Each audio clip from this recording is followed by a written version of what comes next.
Bonjour à tous. Nous sommes le samedi 24 janvier 2026 et nos chers amis Larry Johnson et Larry Wilkerson sont avec nous. Bon retour parmi nous.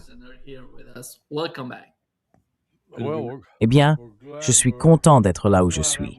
Au moins, vous savez, vous êtes dans les régions enneigées, où que vous soyez. J'ai l'impression que Leningrad monte. Colonel, qui est la personne la plus belle ici? Eh bien, sans aucun doute, vous l'êtes. Le type en Floride, avec cette belle chemise. Oui. Laissez-moi commencer par le renforcement militaire en Asie de l'Ouest. D'après ce que j'entends des responsables iraniens, chaque fois que nous parlons de ce qui s'y passe, ils le prennent au sérieux. Ils ne cessent de dire « nous sommes prêts ». Chaque fois que je leur pose la question, c'est leur réponse. Et voici ce que J.D. Vance a dit à propos de ce renforcement militaire au Moyen-Orient, en Asie de l'Ouest, et de l'objectif qu'il poursuit.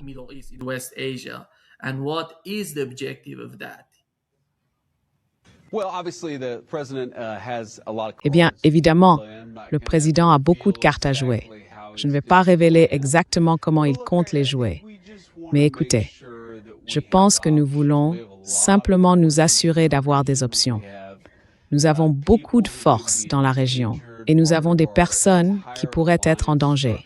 Une partie de toute notre structure d'alliance là-bas, avec l'Arabie saoudite et ses autres pays, investit beaucoup aux États-Unis d'Amérique. Nous devons bien sûr nous assurer que nous avons des gens sur place pour protéger nos intérêts dans ces régions du monde. Et je pense que le président voulait simplement s'assurer que si Dieu nous en garde, les Iraniens faisaient quelque chose de très stupide, nous disposerions des ressources nécessaires pour réagir. De quoi parle-t-il? Je ne comprends littéralement pas dans quelle situation l'Iran attaquerait, ni pourquoi il aurait besoin d'attaquer qui que ce soit dans la région. Je parle bien du gouvernement iranien, n'est-ce pas?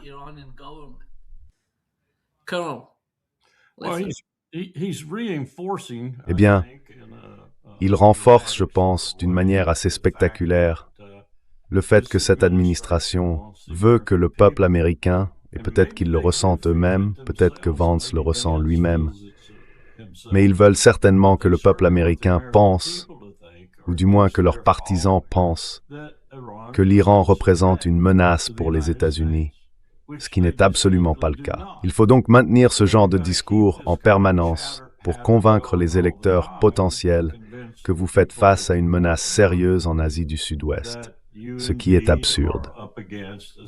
Mais quand avez-vous vérifié pour la dernière fois la capacité du peuple américain, au moins 60% d'entre eux, à faire la différence entre une menace réelle et une menace exagérée?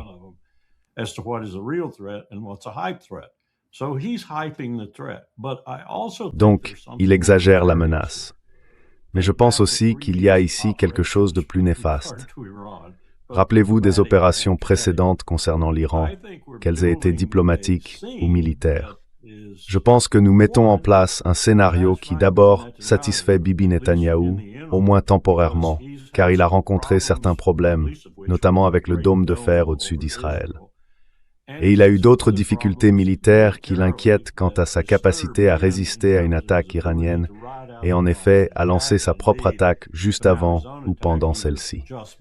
Ensuite, il n'est pas totalement sûr que Donald Trump soit déterminé à se tenir à ses côtés. Je pense qu'il compte curieusement sur la Turquie.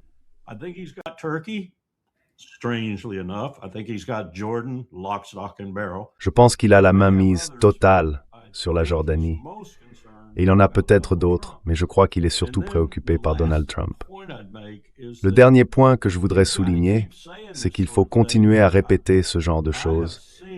J'ai vu une copie assez fidèle du CONOPS, le concept d'opération, et tout ce qui se passe en ce moment, en matière de déploiement de porte-avions, de chasseurs, d'avions de soutien et d'autres éléments nécessaires pour que les États-Unis puissent mener une frappe d'ampleur considérable en coordination avec Israël contre l'Iran, est en train d'être mise en place.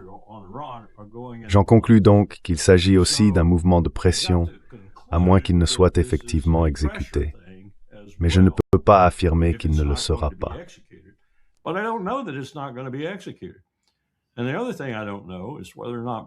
Et l'autre chose que j'ignore, c'est si Bibi n'a pas sorti la carte Trump, dont on m'a dit qu'il s'était déjà servi pour pousser Trump à bombarder le site nucléaire, à savoir qu'il menace d'utiliser une arme nucléaire si Trump ne se joint pas à lui. Donc on a tous ces éléments dans ce qui devient, je crois, de plus en plus évident pour tout le monde, y compris pour un nombre croissant d'Américains. Une administration fondamentalement imprévisible et peut-être même incompétente, dirigée par un homme qui perd ses moyens. C'est un désastre complet, à mon avis. Et je ne sais pas comment l'interpréter. Est-ce que ça va se produire? Est-ce que ça va se produire dans les 72 prochaines heures?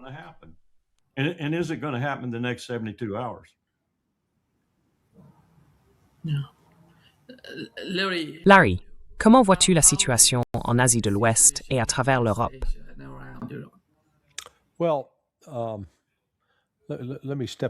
Eh bien, laissez-moi prendre du recul. Je pense que l'essentiel ici, c'est le contrôle que les sionistes exercent sur Donald Trump. Cela peut sembler s'écarter du sujet, mais je pense que c'est pertinent. Regardez qui est allé au Kremlin hier pour rencontrer le président Poutine. Steve Witkoff, un sioniste juif, Jared Kushner, un sioniste juif, et j'ai oublié le nom du troisième homme qui les accompagnait, mais c'était un sioniste juif de 36 ans. Qui est le gardien de Trump? Son chef de cabinet, celle qui contrôle l'accès. À ma connaissance, elle n'est pas juive, mais Susie Wiles, elle a dirigé la campagne présidentielle de Bibi Netanyahou, c'est une sioniste. Donc il y a cette énorme influence sioniste.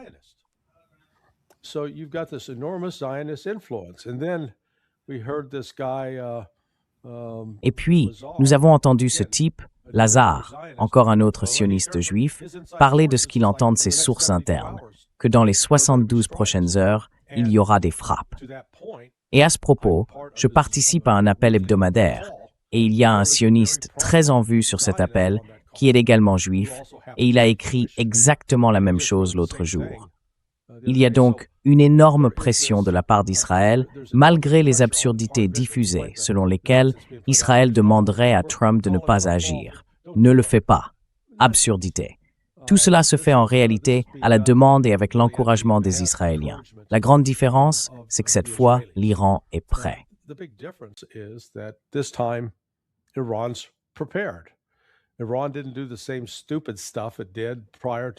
L'Iran n'a pas refait les mêmes bêtises qu'avant le 13 janvier, quand il avait rejeté les offres d'assistance militaire de la Chine et de la Russie.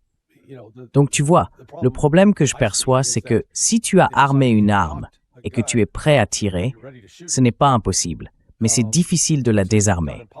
Et ils accumulent tout cela. Ils déploient ces moyens militaires.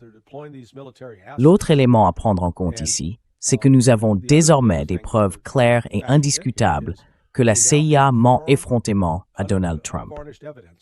Il y a peut-être certaines choses que Trump dit ou fait qui ne sont pas vraiment de sa faute, parce qu'il reçoit ces informations de la CIA, de John Ratcliffe.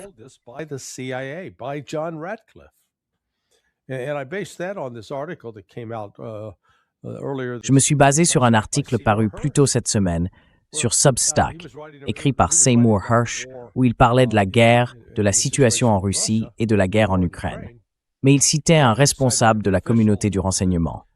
Et je veux dire, ce type a dit à Hersh, et Hersh l'a noté comme un scribe tout heureux, que le week-end dernier, Internet et le service de téléphonie mobile avaient été coupés en Russie. C'était une contre-vérité manifeste. Mais ce que je veux dire, c'est que lorsque la communauté du renseignement vous dit des choses du genre « Oh oui, Monsieur le Président, si vous frappez l'Iran avec 300 missiles de croisière Tomahawk, ils s'effondreront, ils ne pourront pas résister. » Alors il peut se dire « Eh bien, j'ai une chance, on peut le faire. » C'est pour cela que je dis que c'est si dangereux.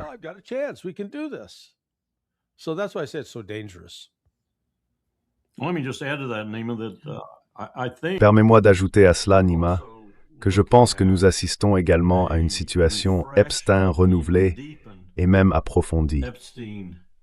Et je ne doute pas un instant que Trump utilisera quelque chose comme ça, même simplement le brouhaha autour d'une éventuelle attaque, d'un déploiement, mais certainement d'une attaque qui va très vite mal tourner, pour détourner l'attention d'Epstein. Les choses deviennent sérieuses dans les coulisses du Congrès, et il y a même des républicains dont on n'aurait pas cru qu'ils s'intéresseraient à de nouvelles révélations qui s'y intéressent désormais.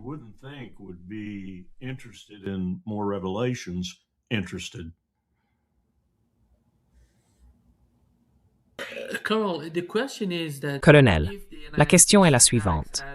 Si les États-Unis attaquent, comme Larry vient de le mentionner, avec 300 ou 400 missiles Tomahawk, quelles seraient les répercussions sur les élections de mi-mandat pour Donald Trump, puisqu'on sait qu'il s'en préoccupe tant?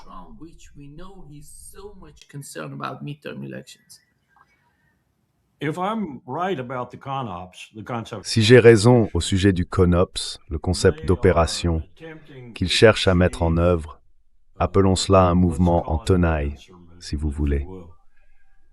Ils arriveraient dans la Méditerranée orientale avec un porte-avions et ils se faufileraient dans la mer d'Arabie du Nord et dans la mer d'Oman avec l'autre porte-avions, le Lincoln. Tous les moyens embarqués sur ces porte-avions seraient mobilisés et avec 2 porte-avions positionnés de cette manière, plus le soutien logistique de lieux comme la Jordanie et la Turquie, ils pourraient mener des opérations 24 heures sur 24. D'ordinaire, il faut 3 porte-avions pour cela, mais étant donné qu'il ferait aussi venir des avions d'Al-Udeid et d'autres endroits, il pourrait y parvenir. Ce ne sont pas 300 missiles de croisière.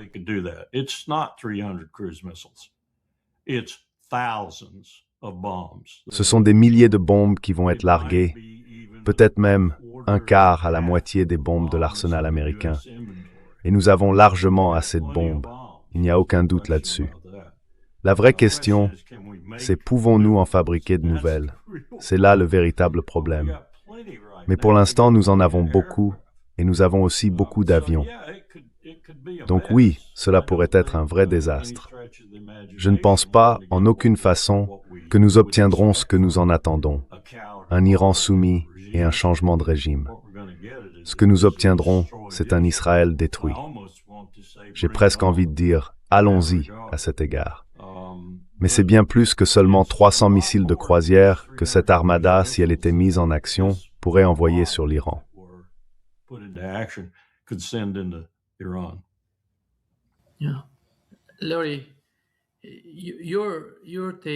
Larry, que penses-tu du renforcement militaire? Le colonel vient de dire qu'ils peuvent vraiment augmenter la quantité de munitions et de bombes qu'ils ont dans la région. Penses-tu que ce soi-disant Conseil de la paix que Donald Trump a créé, la nouvelle ONU, ait quelque chose à voir avec ça?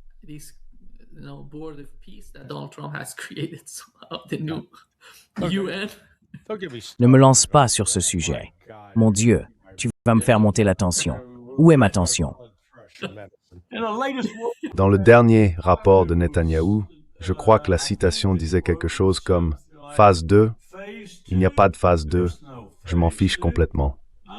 Il va continuer à tuer des Gazaouis. »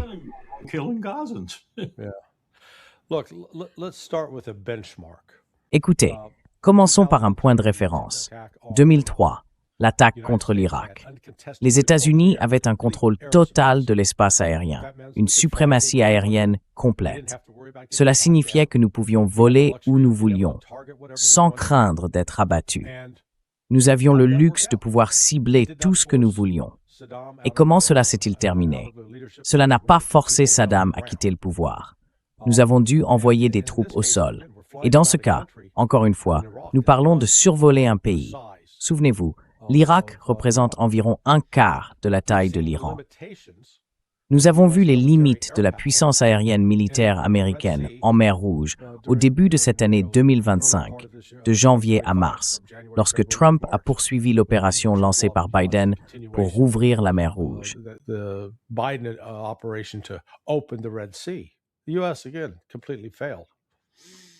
Les États-Unis ont encore complètement échoué. C'est pourquoi j'ai dit que nous avons ces guerriers de salon qui ont trop joué aux jeux vidéo. Ils ne comprennent ni le temps ni la distance. Ils ne comprennent pas les fortifications. L'Iran n'a pas empilé ses missiles balistiques à ciel ouvert. Il les a construits et stockés dans des installations souterraines sécurisées, très difficiles à détruire et, plus important encore, difficiles à cibler pour les États-Unis. Ce qui a changé, c'est que l'Iran dispose désormais de systèmes de défense aérienne en quantité suffisante qu'il n'avait pas en juin. J'avais supposé qu'il les avait en juin, mais ce n'était pas le cas.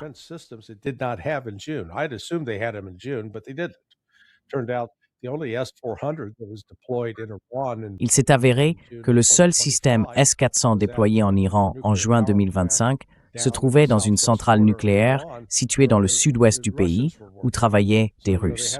Donc vous voyez, ils s'étaient protégés et ce site n'a pas été touché. Si une attaque est lancée contre l'Iran, l'Iran ripostera immédiatement. Alors, vous savez, dites adieu à la base aérienne d'Al-Udeid. Elle sera détruite, tout comme la base aérienne en Arabie Saoudite où les États-Unis ont des chasseurs stationnés. Je pense que l'Iran cherchera immédiatement à fermer le détroit d'Ormuz, ce qui couperait environ 45% de la consommation mondiale de pétrole d'un seul coup. Une fois que ce sera fermé, cela pourrait prendre 2 ou 3 jours, mais l'économie mondiale commencera à s'arrêter.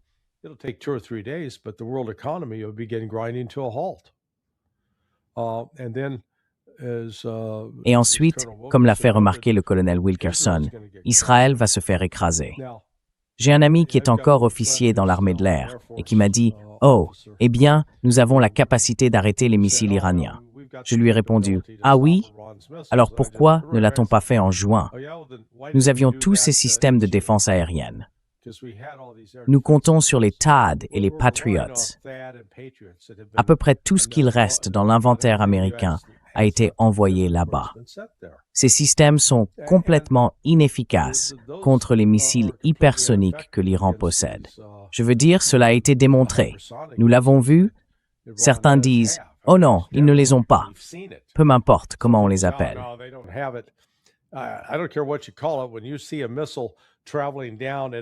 Quand on voit un missile descendre sous cet angle puis soudainement dévier, c'est une technologie avancée, clairement. Donc simplement parce que ce qui circule dans les cercles sionistes, c'est « Oui, nous allons faire ça ». Je ne sais pas si cela leur donne de faux espoirs ou s'ils reçoivent des informations légitimes. Mais nous déployons clairement des moyens militaires dans la région capables de faire cela. Pourtant, je ne pense pas que nous ayons réfléchi aux conséquences. Si nous faisons cela, ce sera différent cette fois, et les États-Unis subiront des dommages importants qu'ils n'ont pas subis pendant la guerre de 12 jours.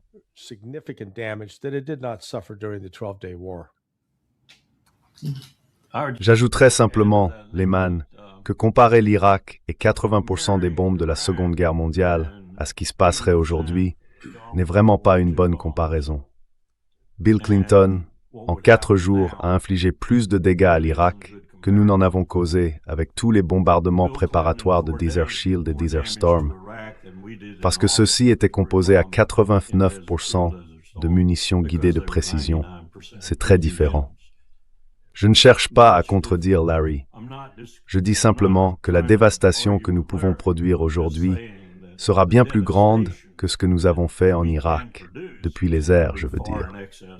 Cela dit, je pense que Larry a tout à fait raison au sujet du rapport de force tel qu'il se présente actuellement. Je pense que nous allons foncer droit dans un hachoir et que ce sera dévastateur. Mais je ne veux pas minimiser la dévastation qui va s'abattre sur l'endroit où vous vous trouvez en ce moment. Oui, non, je ne suis pas en désaccord avec ça. Mais je pense qu'il y a une tendance du côté américain à surestimer sa capacité à se battre et à le contester.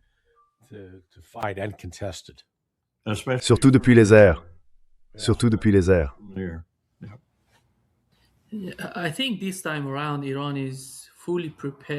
Je pense que cette fois-ci, l'Iran est pleinement préparé à toute attaque.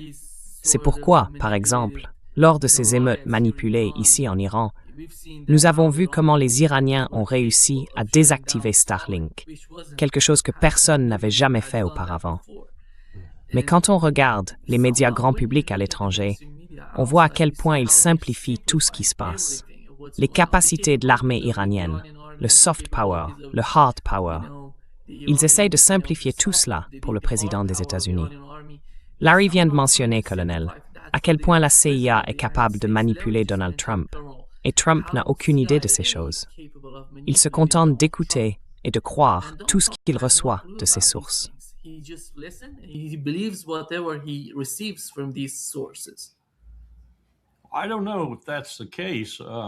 Je ne sais pas si c'est le cas. Je pense que si c'est Laura Loomer ou son chef de cabinet qui lui remet quelque chose, il pourrait y prêter attention. Mais je ne suis pas sûr qu'il accorde beaucoup d'importance à Ratcliffe, à Tulsi Gabbard ou à quiconque dans la communauté du renseignement. Il ne fait aucun doute dans mon esprit que Ratcliffe travaille pour Bibi Netanyahou. Je veux dire, autant qu'il transfère son drapeau à Jérusalem ou à Tel Aviv, peu importe, et qu'il travaille directement pour Bibi. Et je n'ai aucun doute que la CIA est en train de monter des histoires fausses, exactement comme elle l'a fait quand nous nous préparions à aller à l'ONU pour faire cette présentation en 2003. Ils font ça très bien.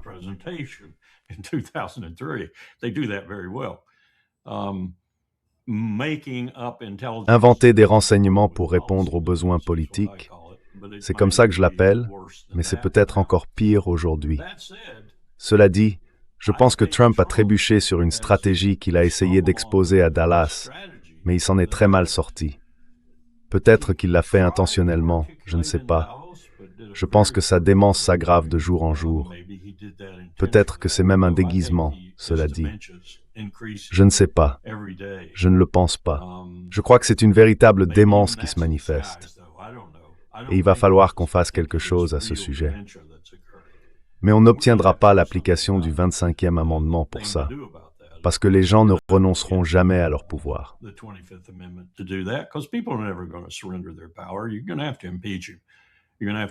Vous allez devoir le destituer. Il va falloir lancer un mouvement raisonnablement solide et sensé, avec la participation des républicains, au Congrès, pour le démettre de ses fonctions. Le premier président de notre histoire à être démis de ses fonctions par destitution. Nixon a été destitué indirectement, car il a vu les articles et a dit « Je préfère démissionner plutôt que d'être le premier président effectivement démis de ses fonctions par destitution. » C'est absolument essentiel si nous voulons que le gouvernement retrouve un certain équilibre, tant sur le plan intérieur qu'international. Je le crois profondément.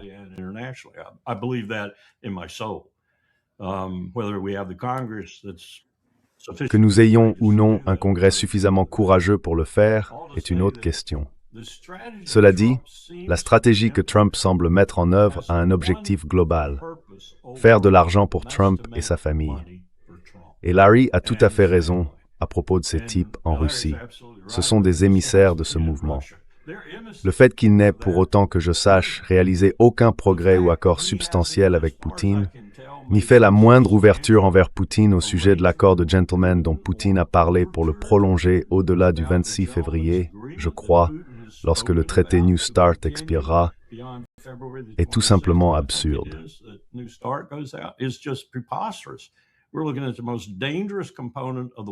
Nous sommes confrontés au composant le plus dangereux du monde en ce moment, les armes nucléaires, sans aucun traité, et Trump ne veut rien faire à ce sujet.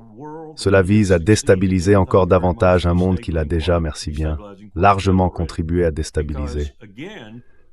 Parce qu'encore une fois, il pense, grâce à ses soi-disant compétences incroyables, « Je n'ai aucune autorité au-dessus de moi.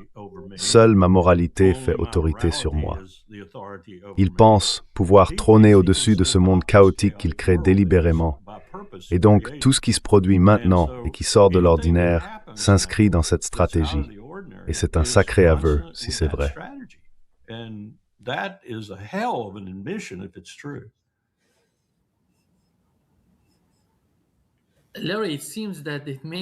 Larry, il semble que le concept principal concerne, tu sais, le Conseil de la paix.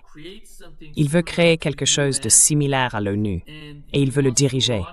Il veut recevoir de l'argent de diverses sources, et il veut avoir cet argent pour le dépenser et le garder.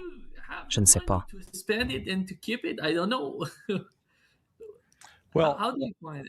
Comment le trouvez-vous?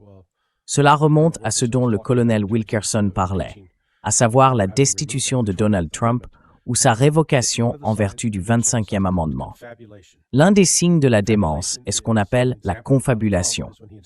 Un exemple de confabulation chez Donald Trump, c'est lorsqu'il affirme avoir apporté la paix à 8 guerres différentes. Ce n'est pas le cas. Objectivement, ce n'est pas vrai. Mais il croit vraiment avoir fait ce qu'il dit avoir fait. Et c'est l'un des premiers signes de démence, lorsque l'on transforme une fantaisie en réalité. Donc vous voyez, on part d'un Trump mentalement diminué, entouré de personnes qui continuent de soutenir cette détérioration ou de la laisser se poursuivre.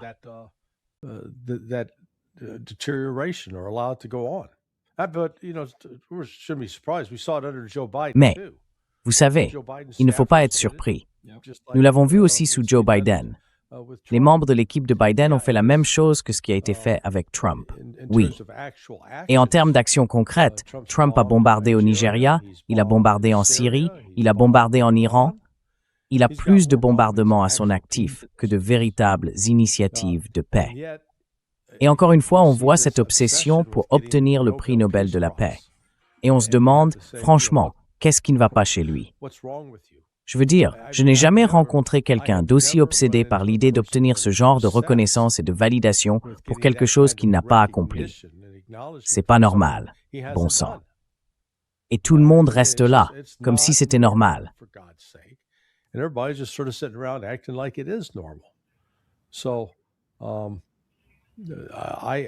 Le problème, c'est que Trump reste en quelque sorte un décideur au sein de son administration, mais il n'en a en réalité pas le contrôle. On lui dit de faire certaines choses. D'où viennent ces demandes? Je ne le sais souvent pas. Par exemple, quand il a fait venir l'Azerbaïdjan et l'Arménie à Washington, D.C. pour signer un accord. À ce jour, Trump n'arrive toujours pas à prononcer correctement Azerbaïdjan. Même à Davos, il l'appelait Iberbaïdjan. Et vous savez, il les a aussi fait conclure un accord avec l'Albanie. Et l'Albanie se disait, sommes-nous en guerre avec, eh bien, voyons où se trouve l'Iberbaïdjan et découvrons si nous sommes en guerre avec eux.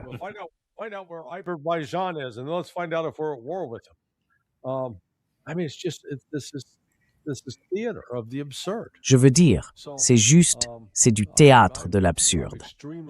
Je suis donc extrêmement préoccupé par le fait qu'un grand nombre de décisions prises le sont, comme l'a indiqué le colonel Wilkerson, pour des intérêts financiers.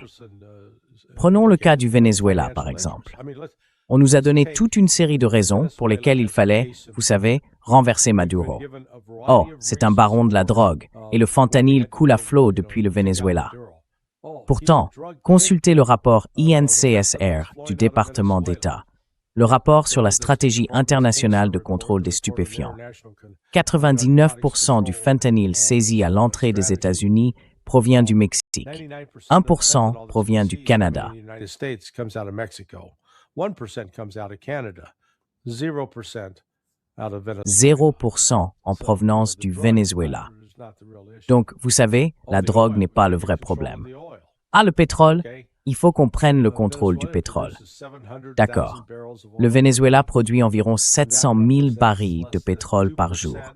C'est moins de 2% de la production mondiale de pétrole. Le problème, c'est que ce pétrole, eh bien, c'est une chose si vous avez une tasse de café et que vous y mettez une paille pour aspirer le café, pas de problème. Mais mettez du beurre de cacahuète dans cette tasse de café et essayez ensuite de l'aspirer. Très, très difficile. Le pétrole du Venezuela est comme ça. Il est très épais, comme du beurre de cacahuète. Et une fois qu'on l'a extrait, il faut le raffiner. Et il ne peut pas simplement être envoyé dans n'importe quelle raffinerie ordinaire.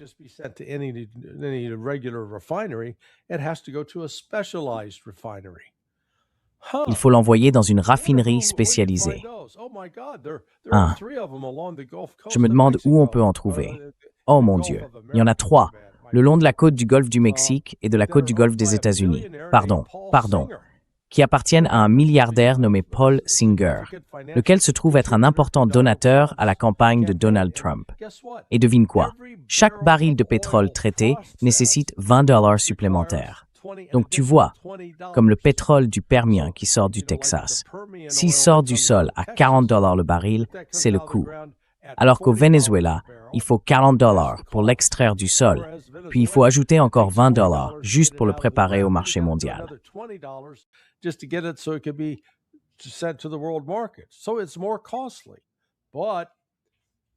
Donc c'est plus coûteux. Mais M. Singer encaisse à chaque fois, parce que quand on a 700 000 barils de pétrole par jour, et que tout ça doit être raffiné, il suffit de multiplier par 20. On parle donc de 15 millions de dollars par jour. Eh bien, 15 millions par jour sur 10 jours, ça fait 150 millions. Et ces 150 millions, faites le calcul, on parle d'1 milliard de dollars ou plus. Alors, est-ce pour ça que Trump s'en est pris au Venezuela? Pour enrichir son ami? Et peut-être que M. Singer va donner à l'un des gars de Donald Trump une part du gâteau. Ça me paraît plus probable que tout le reste. That seems more likely to me than anything else. Yeah.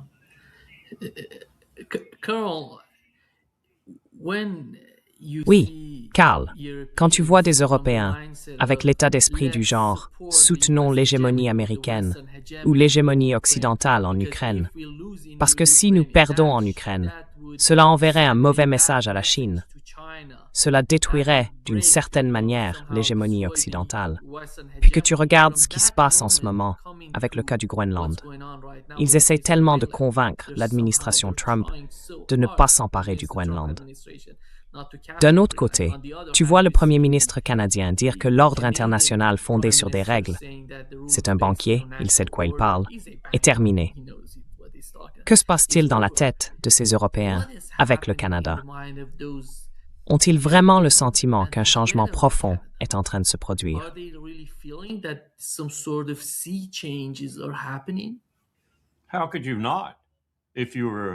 Comment pourriez-vous ne pas le voir? Si vous observiez la scène mondiale, cela se produit sans Donald Trump. Cela se produit parce que, comme je l'ai dit à de nombreuses reprises, et je continuerai à le dire, le pouvoir quitte l'Occident pour se déplacer vers l'Orient. Et c'est une transition spectaculaire. Il y a actuellement un exposé qui circule sur Internet. En fait, il y en a deux. L'un d'un Singapourien de 95 ans, probablement l'un des plus grands experts mondiaux de la Chine, et un autre qui est présenté sous un angle strictement économique.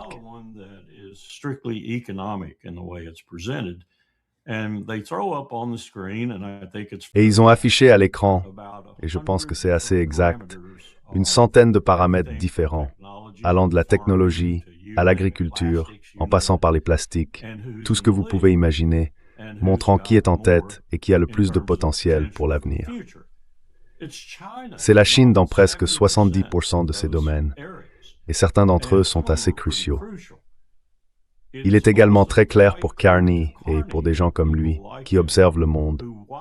C'est un homme d'affaires, en réalité pas un type à la Trudeau, que lorsqu'il regarde le monde, il voit cette fuite de puissance. Et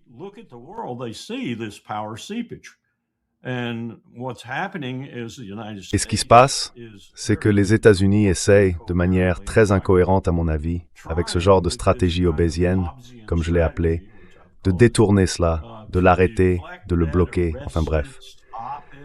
Une grande partie de la motivation du Venezuela, par exemple, était de montrer à d'autres dirigeants sud-américains ce que nous pouvons leur faire parce que la Chine nous devance en Amérique du Sud, et de façon massive.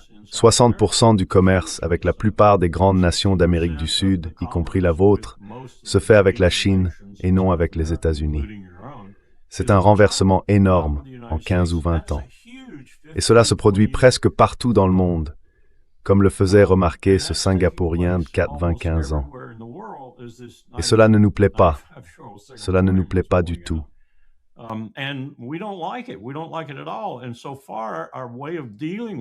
Jusqu'à présent, notre manière de gérer la situation, et j'ai même observé cela durant le second mandat d'Obama, ainsi qu'un peu sous l'administration Bush, a consisté en des sanctions, des actions militaires et des tentatives de créer le type de chaos que nous pensons capable d'arrêter ce déplacement du pouvoir. Nous avons tort. Cela ne fonctionnera pas.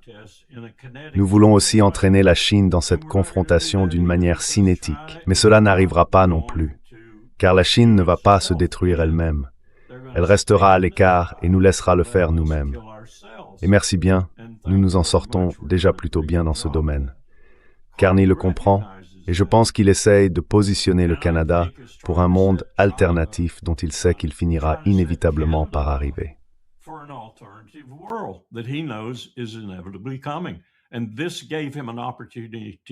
Et cela lui a donné l'occasion de le faire de manière assez spectaculaire, en raison de l'incompétence de Trump à gérer ce monde-là. Je ne pense pas un instant que Carney aime ce qu'il fait, ou qu'il y prenne plaisir, ou qu'il ait le sentiment que ce n'est pas une véritable rupture avec le passé. C'en est une. Mais il comprend que cela doit se produire afin de s'adapter à la puissance croissante de la Chine et de ses alliés. Nous parlons probablement de 60% du PIB mondial regroupé autour de ce groupe, voire davantage. Rappelez-vous 1945, lorsque nous détenions 50% du PIB et que le reste du monde était à nos pieds.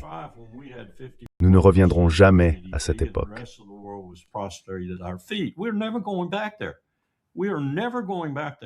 Nous n'y retournerons jamais. En fait, nous nous en éloignons de plus en plus, et la Chine est en train de prendre le dessus. Cela met en colère beaucoup de gens dans ce pays, en particulier un grand nombre de ces milliardaires tapis dans l'ombre derrière Trump. Ils veulent agir, et de temps en temps, ils veulent agir de manière cinétique. Des choses comme l'Iran, le Venezuela, et ainsi de suite, visent d'autant la Chine en lui disant « dégage », qu'elle concerne des problèmes spécifiques à ces pays. En dehors de cela, comme Larry a tout à fait raison de le dire, il s'agit d'enrichir Trump et ses acolytes, comme Singer et d'autres qui se lancent dans la production de diesel à partir de pétrole brut lourd.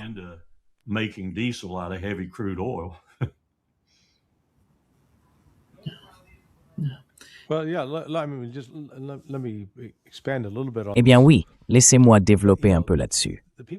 Vous savez, les gens aux États-Unis qui s'affolent à propos de cette menace venant de la Chine, ils me font penser au type qui déménage au Minnesota, se réveille en décembre, voit de la neige par terre et est choqué qu'il y ait de la neige par terre. Oh mon Dieu, d'où vient toute cette neige? C'est ce qu'on trouve au Minnesota en hiver. Les Chinois, en ce qui concerne leur implication économique en Amérique centrale et du Sud, bon sang, c'est pas un secret ça. Ils le font depuis 30 ans, d'après mon expérience personnelle. Je veux dire, quand nous avons créé Berg Associates en 1998, nous avons mené de nombreuses enquêtes sur la contrefaçon de produits dans la zone franche de Colón, au Panama.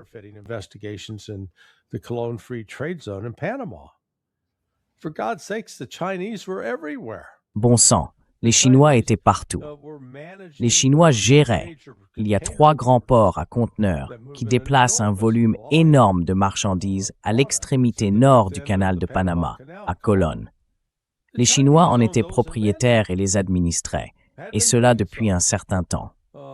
Et puis, vous savez, les casinos. J'ai fait un peu de travail de conformité pour quelques-uns d'entre eux en essayant d'évaluer les risques de blanchiment d'argent. Ils sont remplis principalement de joueurs chinois. Donc ce que je veux dire, c'est que l'Occident fait semblant de dire « Mon Dieu, il faut arrêter la Chine, elle s'étend ». Mais ils sont déjà là. Ils font cela depuis longtemps. Il faut donc prendre du recul et se demander pourquoi, tout à coup, nous sommes devenus si obsédés par cette question.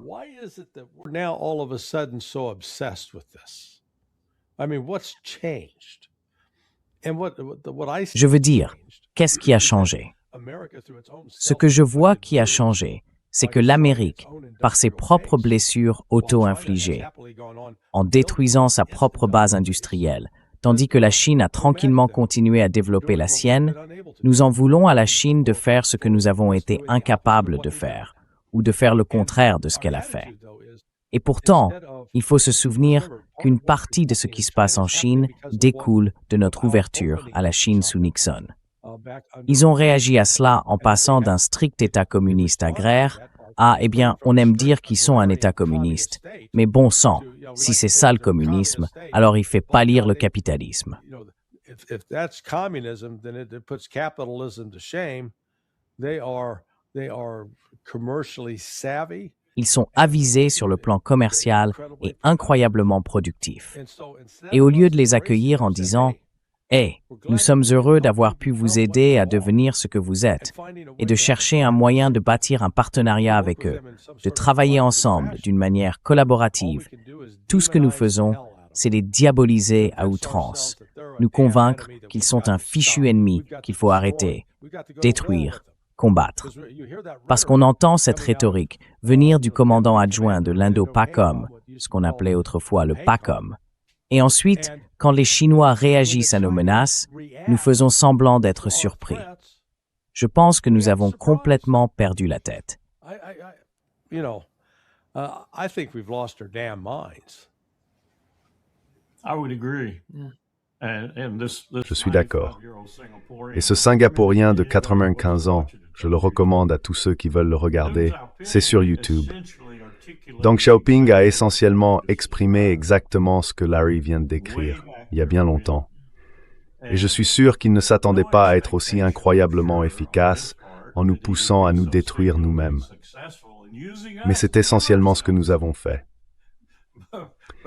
Une grande partie de ces changements économiques se produit parce que nous avons commis tant d'erreurs, notamment celle de voir nos entreprises quitter le pays pour s'installer en Chine.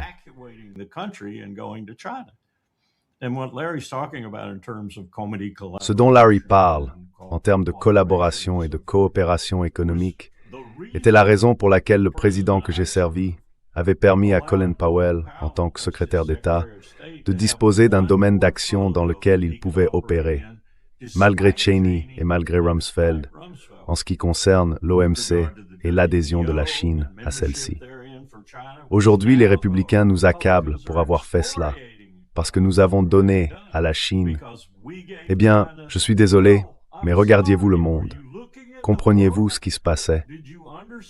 Pourquoi n'avez-vous rien fait, sur le plan intérieur, pour empêcher cette industrie de se délocaliser massivement en Chine et d'y emporter les emplois, et ainsi de suite? C'est autant notre faute que cela relève de l'habileté, de la stratégie ou de la compétence de la Chine.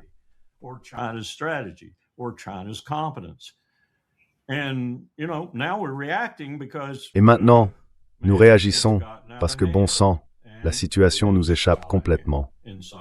Et elle nous échappe à certains égards. Mais il n'y a rien que l'on puisse y faire. Il n'y a rien que l'on puisse y faire. Mais je pense que Larry a raison.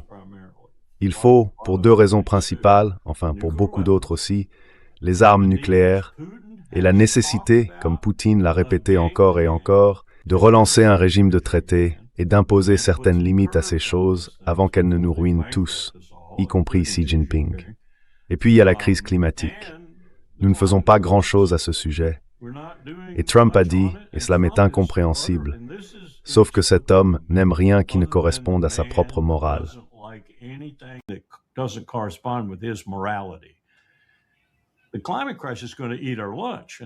La crise climatique va nous dévorer, et elle va commencer à nous dévorer de plus en plus chaque fichue année qui passe, jusqu'à la fin du siècle, quand il sera trop tard pour faire quoi que ce soit, et que nous flotterons tous quelque part, essayant de comprendre quoi faire, alors que la nouvelle technologie ne nous aura pas encore envoyés sur Mars ou quelque chose du genre.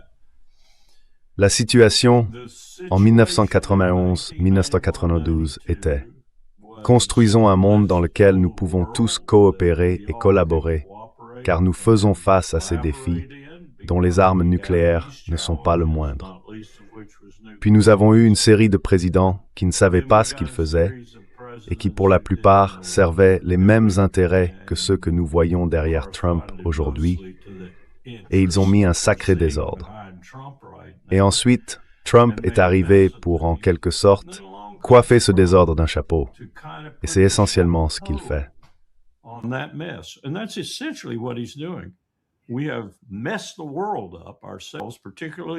Nous avons nous-mêmes mis le monde sens dessus-dessous, surtout depuis la défaite de George H.W. Bush aux mains d'Israël, soit dit en passant. Et les présidents qui lui ont succédé étaient inexpérimentés, parfois grossièrement inexpérimentés, et ont écouté ces gens-là, exécutant leurs ordres. De la stratégie du clean break à ce que Trump fait aujourd'hui avec Israël, c'est tout simplement inconcevable qu'un dirigeant d'un pays agisse ainsi avec le dirigeant d'un autre pays. George Washington se retournerait dans sa tombe. Il y tournerait même, en voyant cela. Voilà où nous en sommes. Peu importe qui est le géant dans le monde, ce n'est plus nous. Et cela nous met en colère. Qu'est-ce qui motive autrement des gens comme J.D. Vance et d'autres autour de Trump, qui ont peut-être un cerveau mais coopèrent plus ou moins avec lui dans sa stupidité?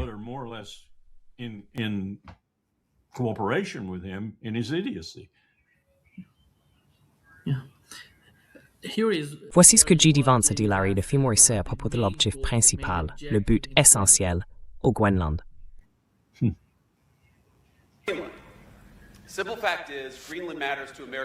Le simple fait est que le Groenland est important pour la sécurité nationale américaine, car toute notre défense antimissile repose sur la sécurité dans l'Arctique.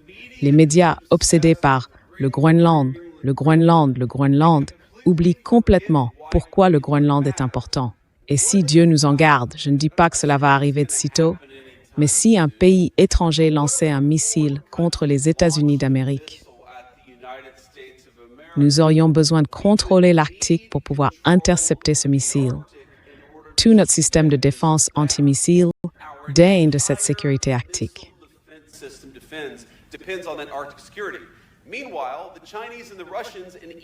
Pendant ce temps, les Chinois, les Russes et même les Danois, qui contrôlent le Groenland, admettent qu'ils veulent prendre le contrôle de cette installation.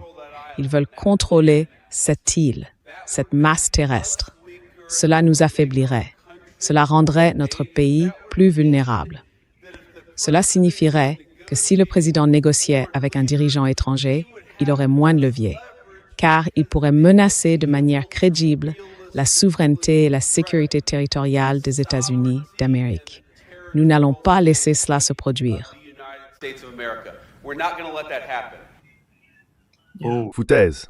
I've lost all respect. J'ai perdu tout respect pour J.D. Vance. Ce qu'il a dit là, c'est tout simplement un mensonge après l'autre.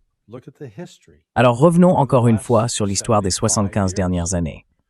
Les États-Unis ont signé un accord de, je ne sais pas trop comment l'appeler, défense mutuelle ou autre, avec le Groenland et le Danemark. Mais, en substance, le Groenland a toujours été considéré comme relevant du parapluie de sécurité de l'OTAN. Et pendant toute cette période, il n'y a jamais eu un seul moment où nous avons demandé à faire quelque chose, déployer des forces ou construire une base, et où le Groenland ou le Danemark nous ont envoyés promener.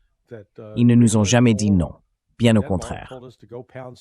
Alors, quand on prend un peu de recul, il faut se poser à nouveau la question. Pourquoi cette soudaine obsession?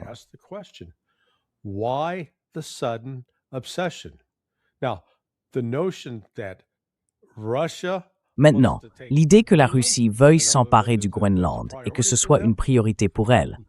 Pourquoi? En ce moment, étant donné la taille et la superficie de la Russie, elle entoure environ 53% du cercle arctique, le Canada en possédant à peu près 40% supplémentaires, et le reste étant constitué d'océans. Donc, l'idée que la Russie ait besoin du Groenland pour, je cite, « contrôler l'Arctique », c'est tout simplement un mensonge, premièrement. Mais deuxièmement, comment contrôle-t-on l'Arctique? Je veux dire, on emploie ces mots, mais qu'est-ce que ça veut vraiment dire? Est-ce que ça signifie qu'on peut y naviguer, le traverser, y déployer du personnel? Eh bien, devinez quoi? Les États-Unis ne le peuvent pas. Nous avons un seul brise-glace là-bas. En réalité, nous en avons deux, mais l'un est en panne. Donc, il ne nous en reste qu'un.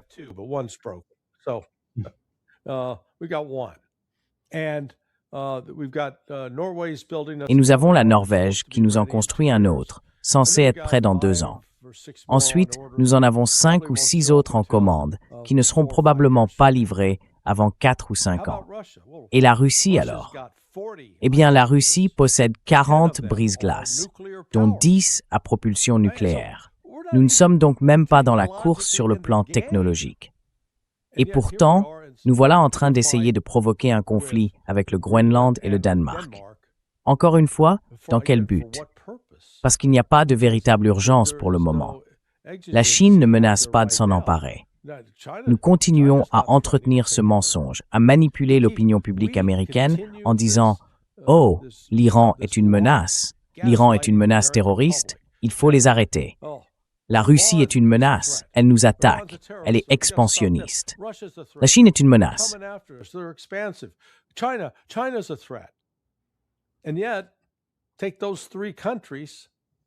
Et pourtant, prenez ces trois pays. Additionnez le nombre de leurs bases militaires à l'étranger. Additionnez le nombre de fois où ils ont attaqué d'autres pays, tué des gens, des citoyens d'autres nations. Et vous savez quoi? Le seul pays qui se trouve en tête de cette liste n'est ni la Chine, ni la Russie, ni l'Iran. C'est les États-Unis. Si nous suivons la définition du terrorisme donnée par Bibi Netanyahou, que j'approuve, qu'il a présenté dans l'émission Crossfire de Bill Buckley en 1987, la définition était très simple, élégante, l'usage de la violence contre des civils à des fins politiques. Selon cette définition, le premier pays terroriste au monde, ce sont les États-Unis.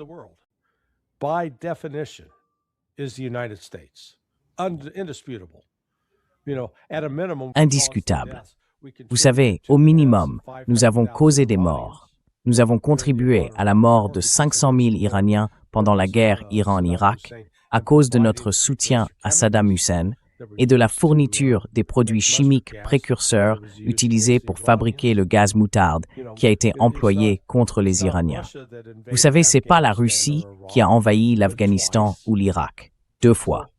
Et franchement, ce n'est pas la Russie qui a déclenché la guerre civile en Syrie. C'est nous qui l'avons fait. Nous avons, vous savez, des seaux de sang sur les mains.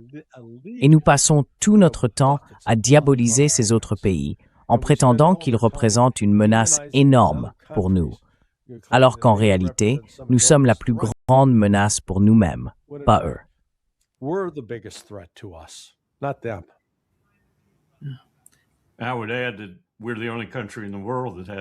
J'ajouterais que nous sommes le seul pays au monde à imposer un tel niveau de sanctions à d'autres pays, des sanctions qui dans certains cas sont plus meurtrières pour les populations de ces pays et non nécessairement pour leurs dirigeants que les bombes. Et le deuxième plus grand terroriste au monde est Bibi Netanyahou en Israël. Si vous avez vu ce que Francesca Albanese a publié récemment, et je pense qu'elle a raison, je crois que le nombre total de personnes qui seront ensevelies sous cette belle ville que Trump va construire sous le béton se rapproche plutôt de 300 ou 400 000, dont environ 75% de femmes et d'enfants, que des chiffres du ministère de la Santé du Hamas qui sont absurdes. Ouais.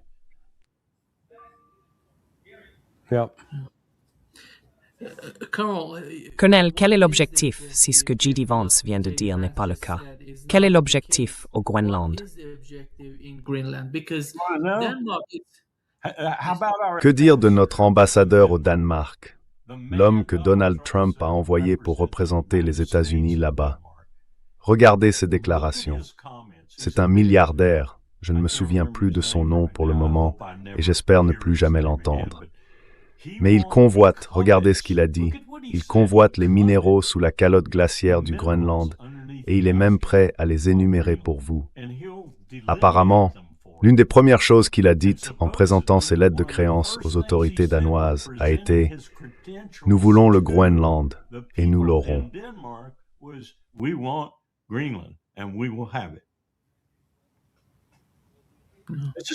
C'est l'ambassadeur de Trump. Oui, je crois qu'il s'appelle Ken Howery. Cherche son nom. Ouais. Oui, eh bien c'est l'autre chose qu'on entend sans arrêt. On va au Venezuela, soi-disant parce qu'ils ont des terres rares. On va au Groenland parce qu'ils ont des terres rares. Nous avons des terres rares ici, aux États-Unis. Je veux dire, juste au nord de chez moi, à environ 30 minutes de route, il y a la mine Mosaic. C'est l'une de ces grandes compagnies minières américaines. Ils ont extrait tout le gypse et les résidus, ce qu'il reste de ce qu'ils creusent, ils les entassent. Ces tas contiennent des terres rares, non?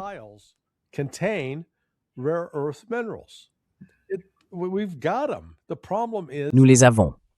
Le problème, ce ne sont pas les minerais de terres rares brutes, c'est leur traitement. Et il n'y a qu'un seul pays au monde capable d'assurer un traitement industriel de ce matériau. Et c'est la Chine. C'est pourquoi la Chine détient le monopole des terres rares. Ce n'est pas que les terres rares soient réellement si rares qu'on les trouve qu'à certains endroits. Elles sont assez abondantes. Mais c'est le traitement, bon sang. Et vous savez, nos décideurs américains ne semblent tout simplement pas le comprendre.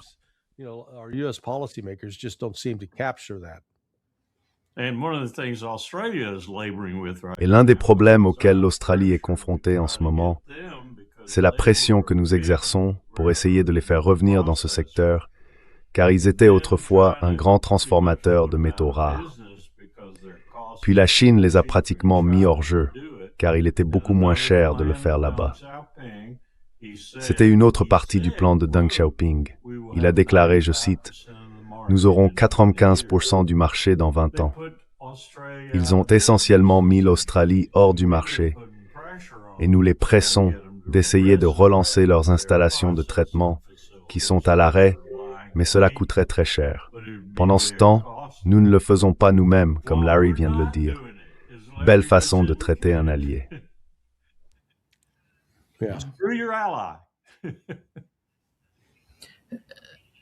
Larry, I want to talk a little bit about what's Larry, going on in je veux parler un peu de ce qui se passe en Syrie, parce que les deux forces qui sont d'une certaine manière soutenues par l'administration Trump, les Kurdes et le gouvernement actuel en Syrie, le gouvernement actuel du HDS en Syrie, ont libéré, à cause de ce genre de lutte, de cette confrontation que l'on voit en Syrie, des combattants de l'État islamique. Et cela suscite une grande inquiétude, particulièrement dans cette région. Même l'Irak a dit « envoyez-les dans les prisons en Irak », simplement pour éviter tout type de chaos à cause de ces individus. Ce ne sont pas des gens ordinaires, ils sont extrêmement dangereux. Et nous savons à quel point tous les pays de la région ont essayé de les maintenir enfermés. Alors, que se passe-t-il? Que fait l'administration Trump? Que veut-elle faire pour éviter que cela ne se reproduise?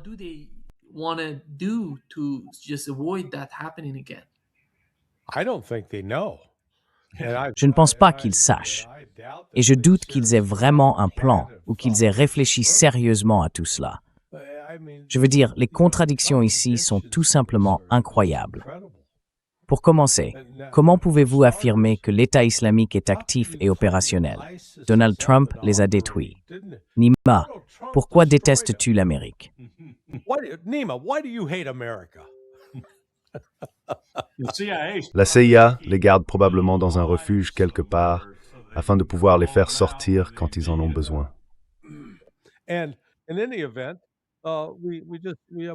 Et de toute façon, nous avons nommé l'un des terroristes de l'État islamique.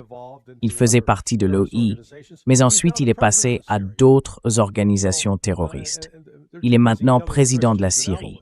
Ils sont donc trop occupés à tuer des chrétiens à Alep. Et puis il y a le soutien de longue date aux Kurdes.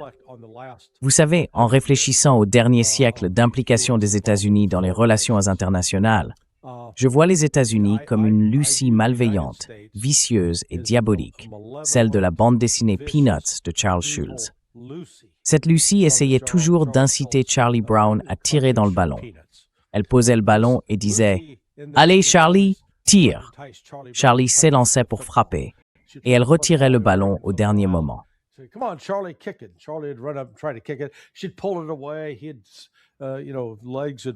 Il aurait, tu sais, les jambes qui partiraient en l'air et il tomberait sur le cul. Donc, encore et encore, on voit ces différents groupes ethniques, les Kurdes. Fais-nous confiance, mec. Travaille avec nous. On t'aidera. On protégera ton peuple. On veillera à ce que tes intérêts soient défendus. Et puis fais juste cette guerre pour nous. Va en Iran, vois si tu peux tuer quelques Iraniens pour nous. Ou peu importe. Et puis quand les représailles arrivent, qui se font tuer et qui viennent nous demander de l'aide, on leur dit « Qui êtes-vous? Je ne me souviens pas de vous avoir rencontré. » On a fait la même chose avec les Hmong au Cambodge et au Laos. On avait tous ces groupes asiatiques qui nous soutenaient pendant la guerre du Vietnam. On les a trahis. Franchement, j'attends que quelqu'un fasse ce que j'appellerais le film d'horreur véridique. Et ce film d'horreur, ce serait celui-là. And the horror movie would be this. Instead of just a zombie apocalypse, Au lieu d'une simple apocalypse de zombies, ce seraient tous ces gens, ces étrangers qui ont combattu au nom de ce qu'ils pensaient être une cause américaine, que les États-Unis avaient incité à prendre les armes, à aller tuer d'autres personnes. Ils se relèveraient tous d'entre les morts, s'uniraient et viendraient nous attaquer pour se venger. Parce que tu sais, ce que nous faisons ici en Syrie, souviens-toi, il y a plus d'1 an, ils célébraient. Or, la Russie a été repoussée, l'Iran a pris un coup sur le nez, on a la situation sous contrôle. Et aujourd'hui, les deux camps que les États-Unis sont censés soutenir s'entretuent dans une guerre totale. La Turquie peine à exercer son influence, et Israël aussi. Donc, la seule chose que nous savons vraiment faire, c'est détruire. On peut aussi ajouter dans le lot des gens qui devraient nous détester, les Tchèques et les Hongrois. yeah. Ouais. Colonel, just to wrap up this session, Colonel, pour conclure cette session, je pense que l'une des questions les plus importantes et cruciales dans l'esprit des Européens en ce moment est de savoir comment gérer l'administration Trump, ou quiconque pourrait lui succéder, peut-être J.D. Vance. Il existe aux États-Unis un état d'esprit qui considère l'Europe comme quelque chose que l'on peut sacrifier pour combattre la Russie, pour combattre la Chine, afin d'améliorer d'une manière ou d'une autre la position et la puissance des États-Unis. Pensez-vous que l'Europe commence à prendre conscience de la réalité, ou bien est-elle encore tellement engourdie qu'elle refuse de comprendre ce qui se passe? Car être aussi dépendante des États-Unis est douloureux pour elle, comme on peut le constater aujourd'hui.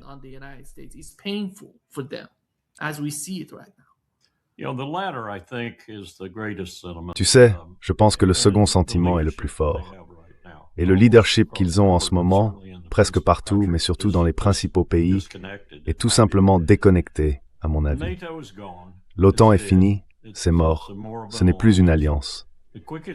La chose la plus rapide et la plus judicieuse que les Européens pourraient faire, et cela va paraître un peu radical, serait de revenir au début, à l'époque où ils avaient l'union du charbon et de l'acier, et ont construit l'Union. Je mettrais dehors toutes les personnes qui dirigent actuellement l'Union, et je la reconstruirais par consensus des dirigeants, si c'était possible.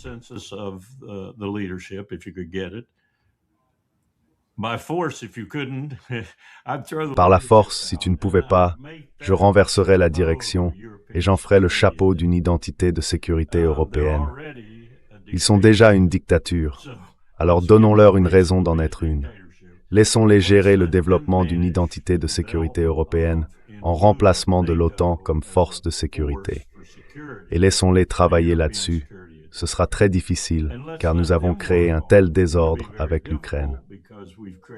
J'en attribue une grande partie de la responsabilité à nous-mêmes, mais aussi un peu à eux. Et la responsabilité continue, presque de manière dramatique, leur revient, pour finalement incorporer la Russie.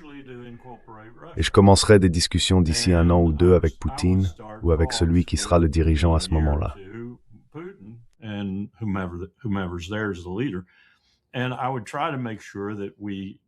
Et je chercherai à faire en sorte que nous développions cette architecture en tenant compte de la Russie. Peut-être qu'il faudra 10 ans pour y parvenir réellement. Mais l'Europe doit prendre en main sa propre sécurité. Et elle a besoin que les grandes puissances en soient les leaders, tout comme elles l'ont été pour la communauté du charbon et de l'acier, la création de l'Union européenne, la monnaie commune et tout le reste. Si elles ne le font pas, nous verrons une Europe qui se replie sur elle-même et qui ressemblera beaucoup plus à celle des années 1930, si l'on veut, avec la technologie moderne et tout ce qui s'ensuit pour approfondir et accélérer ce changement profond, plutôt que l'inverse. Et ce serait, à mon avis, une tragédie.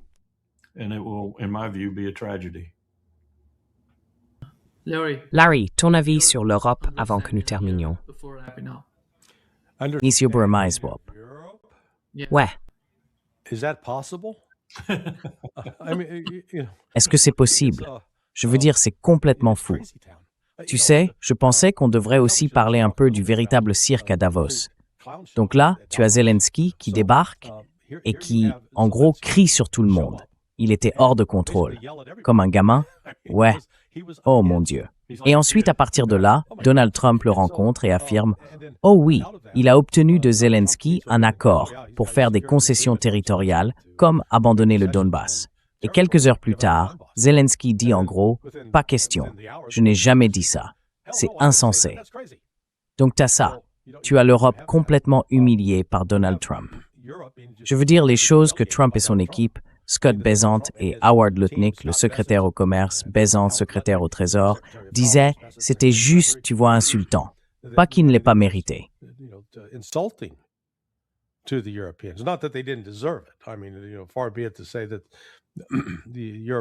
veux dire, ce n'est pas à moi de dire que les Européens étaient innocents dans cette affaire ou qu'ils ne méritaient pas ces insultes.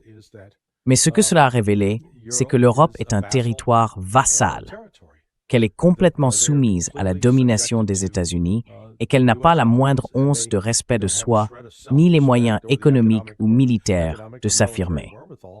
Mais vous savez, cela n'aide pas que, aussi fou soit-il, il soit contrebalancé par un type tout aussi fou à Washington, D.C. Encore une fois, Donald Trump. Cette soif de s'emparer de l'Arctique sur de faux prétextes ou de sécuriser la région arctique. Et il faut se demander, qu'est-ce que ça veut bien dire? Sécuriser la région arctique. Nous allons quoi? Déployer une flotte de brise-glace que nous n'avons même pas pour créer en gros un périmètre de sécurité et dire « Vous ne pouvez pas naviguer ici sans notre permission ».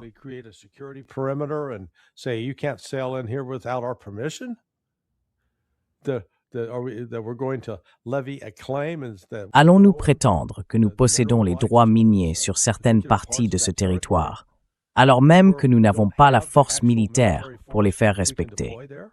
Et encore une fois, au lieu de se demander si nous pouvons aborder le monde d'une manière qui fonctionne avec les Chinois et les Russes, s'il y a de l'énergie à extraire de l'Arctique, dans quel but? Est-ce pour extraire du pétrole afin que certaines entreprises et certains individus s'enrichissent?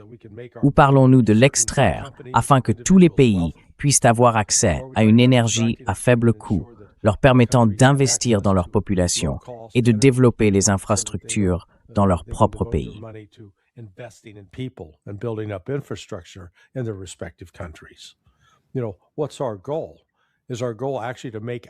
Tu sais, quel est notre objectif? Est-ce que notre but est vraiment d'améliorer les autres? Ou est-ce plutôt de les asservir, de les utiliser pour notre propre bénéfice personnel sans se soucier de ce qui leur arrive? Cette réunion de Davos, à mon avis, montre que tout l'ordre économique international est en train de se désagréger et que l'Occident se trouve dans une sorte de situation désespérée. Ils ne savent plus quoi faire. Ils ont dirigé le monde, tenu les rênes, contrôlé les choses pendant plus de 70 ans, et tout à coup, ils n'ont plus le contrôle. Ce que la Russie et la Chine font ensemble sous la bannière des BRICS leur fait une peur bleue.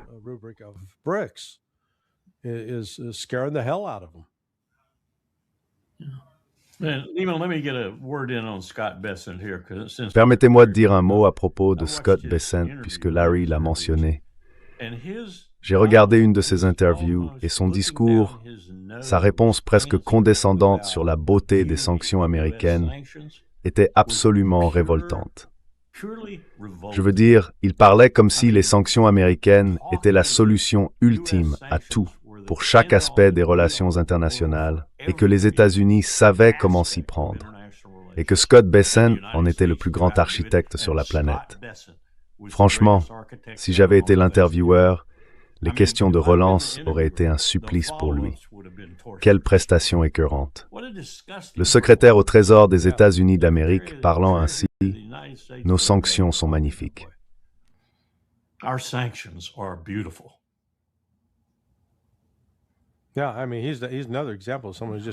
Oui, je veux dire, c'est encore un exemple de quelqu'un qui est complètement déconnecté de la réalité. Et c'est ce qui est si inquiétant dans toute cette administration Trump. Je veux dire, c'est une chose de se concentrer sur Donald Trump et de dire que tout tourne autour de lui. Mais Trump est soutenu par tout un groupe de courtisans qui lui répètent qu'il est le plus grand, le meilleur et le plus intelligent. Et tu sais, je ne peux pas vraiment lui en vouloir. On aime tous recevoir des compliments. Et à force, on finit par ne plus se regarder objectivement.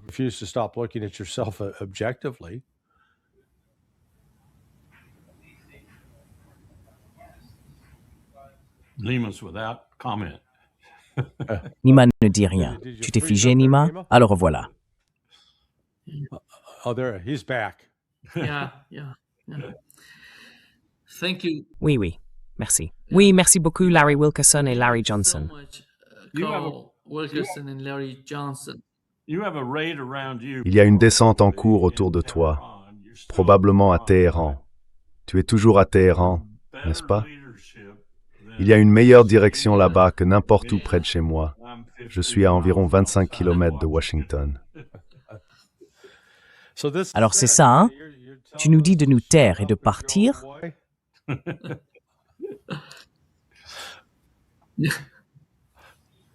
No matter tente ça pour un oui. Yeah. I have Oui, ta voix est un peu hachée. Je t'entends pas. Tu m'entends maintenant? Merci. Merci Carl et Larry d'être avec nous aujourd'hui. Oui, Yeah. Ouais, tu m'entends maintenant? merci beaucoup. J'ai dit ça. Tu viens juste de nous dire de la fermer et de partir. Tu nous entends pas? Ah oui? D'accord. Au revoir. Yeah. Yeah. Okay. Bye-bye. Au revoir. Bye bye. Bye-bye. Au revoir. See you. À bientôt. Bye.